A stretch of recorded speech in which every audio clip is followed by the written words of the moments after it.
Hey everybody, and welcome back to our channel. In this quick tutorial, we'll fix the problem where your Windows laptop says that it's not charging and shows a service battery warning.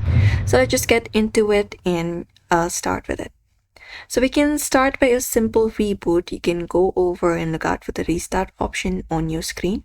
You can just go and restart, as a simple restart can often refresh the power driver and remove the temporary error. Also make sure to unplug and replug the charger firmly on both of the ends. Apart from that, hit Windows plus I and access your settings, and once you're under your settings, you can go to the option of system, and under system, look out for the option of troubleshoot. And once you find troubleshoot, you need to look out for the option of other troubleshooters. And from there, you can look out for the troubleshoot for power. So find power here and select the option of run for the power option right here and run the troubleshooter and follow the steps it suggests. After that, you can even reset your battery drivers. Hit Windows plus X for that. And you can go to the device manager, hit enter. And once you go to your device manager,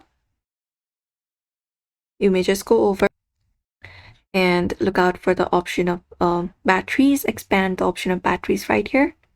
And once you expand battery, you can select the option of Microsoft AC adapter or your Microsoft ACPI compliant control method battery, and right click on it and select the option of uninstall device. And once you do so, you can restart your PC and Windows will completely reinstall them automatically. Apart from that, you can just go over and check your battery health. Press Windows plus X for that, and you can go to the Windows terminal, this one right here, admin. Go to the admin one. Let's just go Windows plus X. Go to the terminal admin and hit enter and give the permission access to make changes on your device, and there just go over and type in power cfg / battery report.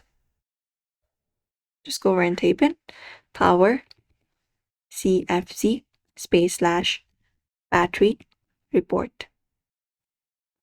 After that, hit enter. And you can check your battery health. It will generate a report. You can check the path shown in the Windows command, and you can just go over and see your battery health. It should be under users asus battery report.html. You can look out for that and see it.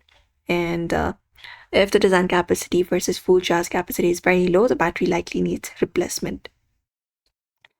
And that is it. After all this, if it still says there is some issue, your battery might be degraded and needs the replacing, and that's it. So you can try these steps one by one. In most cases, the driver reset or power reset fixes it. So if not, you can just go ahead and follow up this process. So do not forget to like and also subscribe for more tutorials.